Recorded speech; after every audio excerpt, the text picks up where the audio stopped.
It's them, our audience. They said there'd be people to watch. If you build it, they'll come, remember? What did we build? We didn't build this room. I think you gotta tell them what they came to. Well, it's not anything to put your finger on, exactly. Except in your imagination. That's right. We've built a story. A story you can jump into and run around in.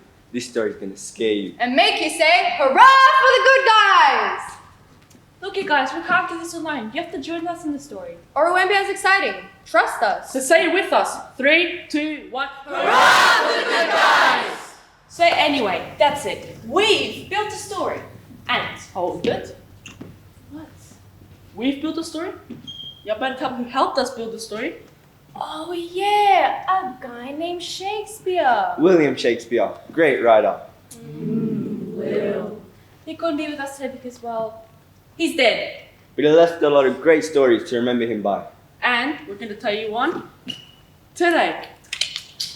They talked pretty fancy back when Shakespeare wrote his stories. Like for hello, they said, all hail! But just listen closely. This guy tells one heck of a story. Alright. Places, everyone! And Shakespeare's stories were always about something.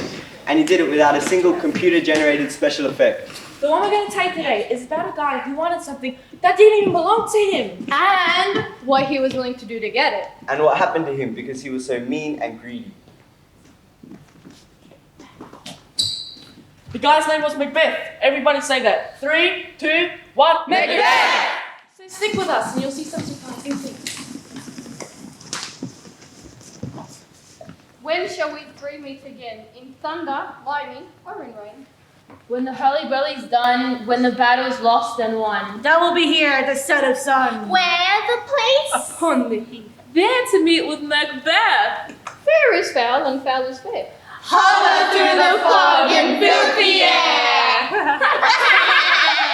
Hello, mate. What are these pretty things? I think they're up to no good. A drum, Macbeth doth come. Double, double toil and trouble. Fire burn and cauldron bubble. Fillet of Phoenix snake in the cauldron boil and bake. Eye of a newt and toe of a frog. Wool of bat and tongue of dog. Sounds like lunch in the canteen. What? Come on now, this is serious. Right. These witches ruined this guy Macbeth. No guns, no knives, nothing like that. They tricked him. Told him he could take something that wasn't his, and everyone would still like him. And he fell for it. Hey, there he is now. This is Macbeth. Macbeth was a great soldier in the army of King Duncan of Scotland. Only they didn't call him soldiers or generals back then. They called them thanes. And Macbeth loved being a soldier. Only sometimes a tiny thought came into his head. That he might like to be more than just a soldier or a thane. That, I don't know, it might be nice to be something like king. King? King? King? Yeah, king. Only somebody already got to be that. King Duncan. So Macbeth would try not to think about it.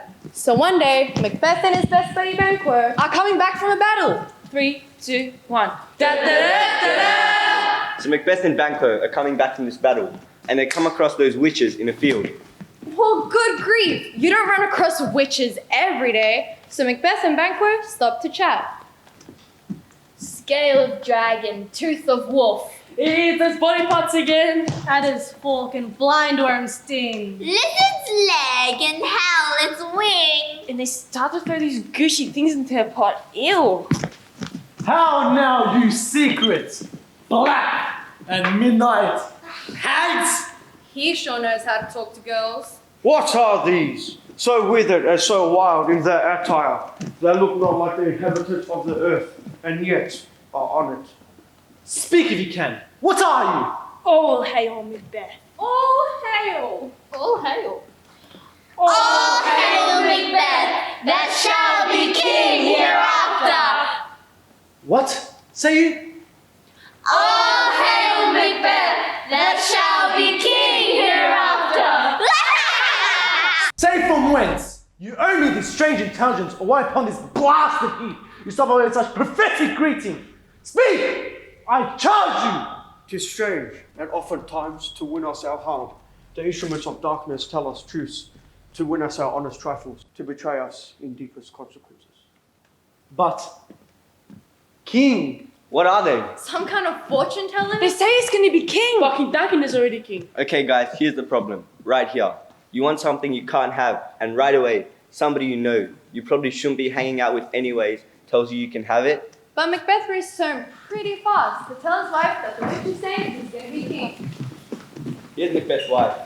She's a piece of work. She loves to be the center of attention. Macbeth tells Lady Macbeth about the witches and what they said.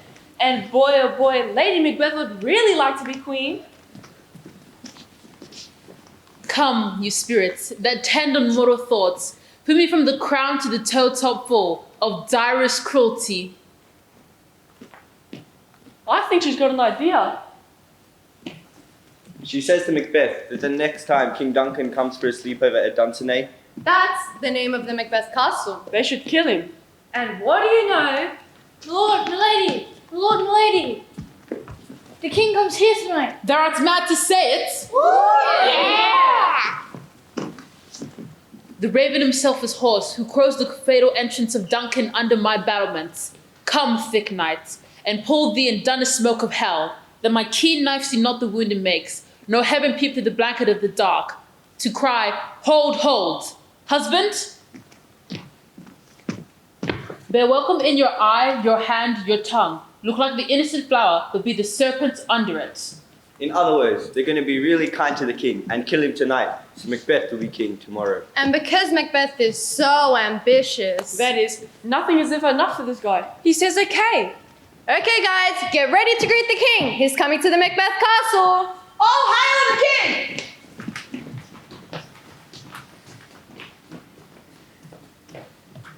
Break the What? All hail the king! All hail the king! All hail the king! All hail the king! Is that all you got, you raggedy bag of bones? Unless you want to be eating my boots for dinner tonight, then I suggest you put a bit more gusto into it. Now, repeat after me. All hail the king! All hail the king! All hail the king! All hail the king! All hail the king! All hail the king! All hail the king! All hail the king! All hail the king! All hail the king! Oh,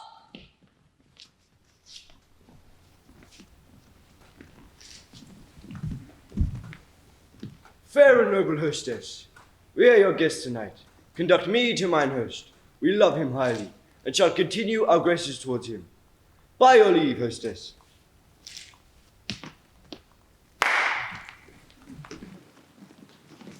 It's late, okay? And the king, he's very old. So they put him right to bed. Then Macbeth goes for his daggers. But then something happens, which always happens. When you're about to do something you know you shouldn't be doing. Macbeth starts to feel guilty. We shall proceed no further in this business. What beast was it then that made you break your enterprise to me? When you durst do it, then you were a man. Uh-oh, questioning his manhood. Calling him a sissy, it's the rare fellow that can withstand this insult. Like I say, the rare fellow. Okay, he's decided to do it, but he's still a bit worried. In these cases, we still have judgment here, that we but take bloody instructions, which being taught, return to plague the inventor. What Macbeth is saying here is that violence leads to more violence. Ever hit a kid that didn't hit you back? Or find a bigger kid to do it for him? Macbeth is afraid if he kills, he'll be killed himself. He has honoured me of late. Besides this, Duncan hath borne his faculties so meek, hath been so clear in his great office that his virtues will plead like angels, trumpet-tongued against the deep damnation of his taking off. Tears shall drown the wind. And if we fail, Swear your curse is taking place and will not fail.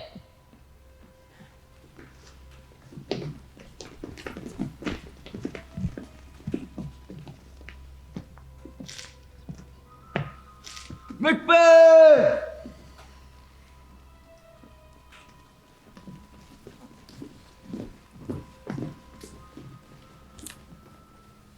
I have done the deed. Didst thou not hear a noise? I heard the owl scream and the crickets cry. Methought I heard a voice cry, "Sleep no more!" Macbeth does murder sleep. Sleep no more, Macbeth does murder sleep. Sleep no more, Macbeth does murder sleep. Sleep no more, Macbeth does murder sleep. You do unbend your strength to think so brain-sickly of things. Practically, I like that. Oh, she's describing his guilty conscience. Obviously. Shh! Go get some water and wash this filthy witness from your hands. Why did you bring the daggers? They must lie there. I'll go no more. I'm afraid to think what I have done. Look once again. I dare not. Give me the daggers. 'Tis the eye of childhood that fears the painted devil.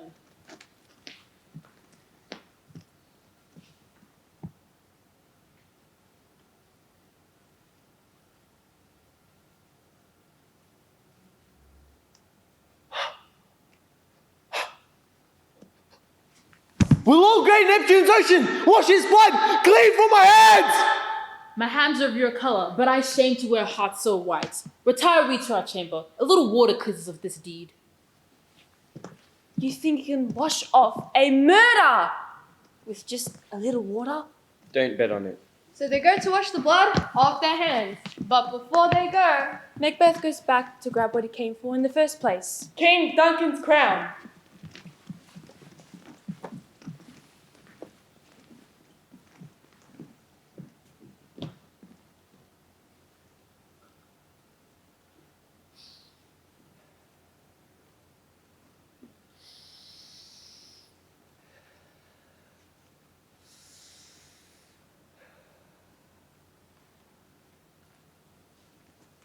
But then, another friend of Macbeth's, a guy named Macduff, finds King Duncan's body.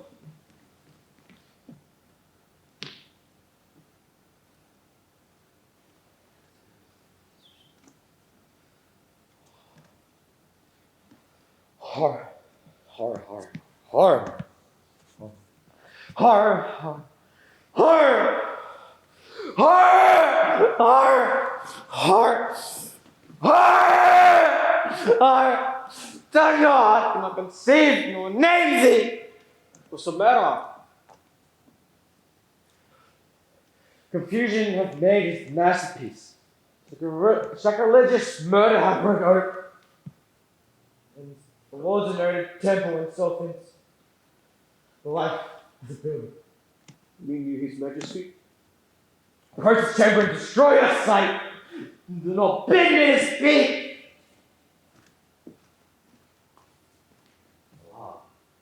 Allah! Allah! Allah!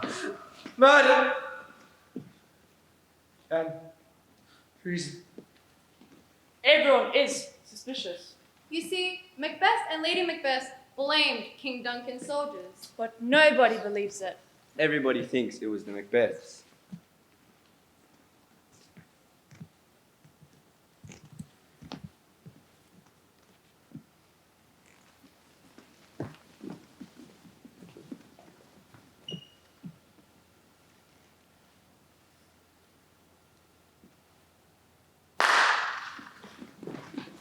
But then, Macbeth decides he doesn't want anyone else to be king. Ever, ever, ever. Even though Macbeth parted in line and got to be king when it wasn't even his turn. So, Macbeth gets some more bad guys to kill some more innocent people. Like his friend Banquo, because Banquo knows about the witches and might tell. Thou hast it now, King, as the weird woman promised, and I fear thou placed most foully for it. Tonight, we hold a solemn supper, sir, and I request your presence. Let your highness command me. Ride you this afternoon? Aye, my good lord. Is it far you ride? As far, my lord, as the time will be twixt this and supper. Fail not our feast. My lord, I will not.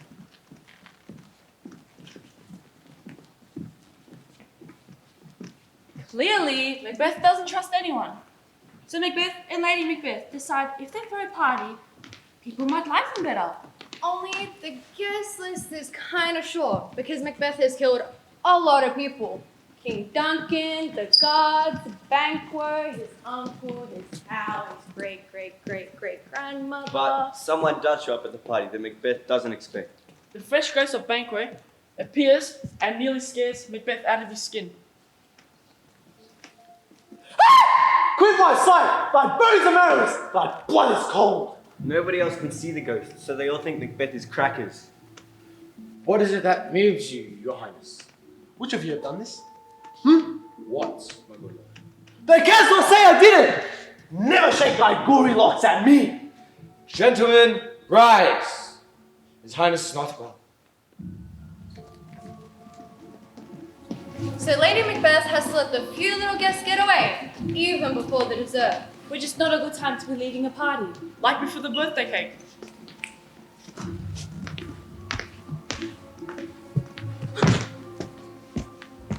So things are basically falling apart for the Macbeths. Lady Macbeth is starting to have a guilty conscience too. She's walking in her sleep at night, rubbing her hands. And saying things about blood and knives, which aren't good things to be saying under the circumstances. You see, she has it in her mind that King Duncan's blood is actually on her hands, and she says, Out, damn spot. Out, I say! Will these hands never be clean? What need we fear who knows it, when none can call our power into account?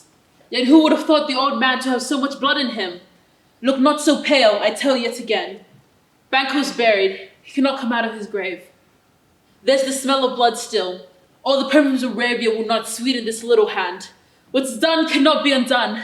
Oh, oh, oh. People are starting to talk. and plot against Macbeth. He's like, they're all saying that he's the worst tyrant ever. A tyrant is the very meanest kind of guy who always wants his own way. Well, Macbeth is fed up and out of control. He's beginning to feel, what with all the killing and Lady Macbeth's madness and all, that he's not having a very good time of being king. So he decides to go out and look for the witches.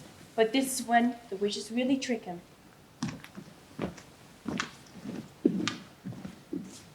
I conjure you by which you profess. However you come to know it. Answer me! Answer me to what I ask you! Scale of dragon, tooth of wolf. Witch's mummy, more in gold. Cool it with a baboon's blood. Then the charms burn good. Macbeth asks the witches when he can stop killing people and enjoy being king. Here comes a trick. They tell him, Macbeth shall never vanquish thee. Until great Burnham Wood upon high Dunstanane Hill shall come against him. This guy's pretty happy. He thinks, That's great. My castle is Dunstanane and the forest called Burnham Wood is miles away. The forest is never going to get to my house. I'm safe forever.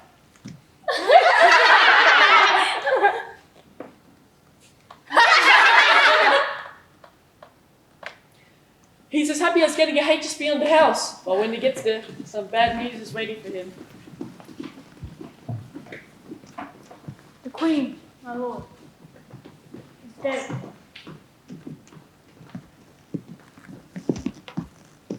She should have died hereafter. There would have been a time for such a word. Tomorrow, and tomorrow, and tomorrow. Creeps in this petty pace, from day to day to the last syllable of recorded time. And our yesterdays have fallen. Out. Out.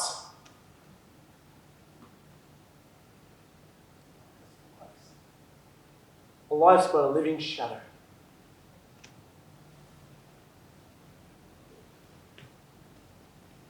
It is a tale told by an idiot, full of sound and fury, signifying nothing. Then, Macbeth's week is interrupted by some interesting news. Gracious, my lord, I should report on what I say I saw, but I know not how to do it. Well, say, sir. As I stood on watch upon the hill, I looked out over Burnham Wood, and methought the wood began to move. Liar and slave! Let me endure wrath if it not be so. But within this 3 mile, I say, a moving grove. Fear not, till Burnham Wood do come to Dunsinane. And now, a wood comes to Dunsinane. A whole slew of soldiers, like Thousands of them are creeping up on Dandenong Castle with branches in front of their faces. Branches cut from burning wood. Get it? Burning wood is coming to Dandenong, just like the witches said it would. Go Thane to Dandenong. Go Thane to Dandenong. Ho! So finally, Macduff, the used to be buddy of Macbeth, crashes into the castle. Turn, hellhound, turn. Get thee back! I have no words. My voice is in my sword. I'll not fight with thee. Then yield thee, coward. And live to be the show and gauge of the time. We'll have thee as our rarer monsters are. Painted upon a pole and underwrit. Here may you see the tyrant. I will not yield, though Burnham wood do come to Dunsinane. But before I throw my body, I throw my warlike shield. Lay on Macduff, and damn be him who first cries, "Hold! Enough!"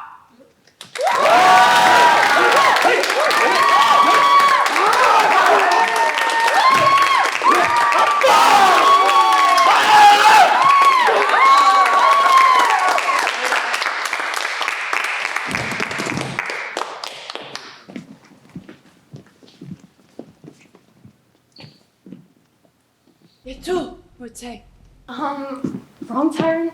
Oh. Behold, here may you see the bloody tyrant. That's Macbeth. That's Shakespeare. And that's the end of the story. Except for this. Never, never, never believe someone who tells you you can have something that belongs to somebody else. Well, you can have it, you just can't enjoy it. Be careful who you hang out with. Get out of here, witches! Good night!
Resisted, I never had a doubt you ever existed. I only have a problem when people insist on taking their hate, placing it on your name. So to say a troubled boy, just because you like to destroy. You are the word is destroy. I break this bottle, think of you fondly. Did I see you in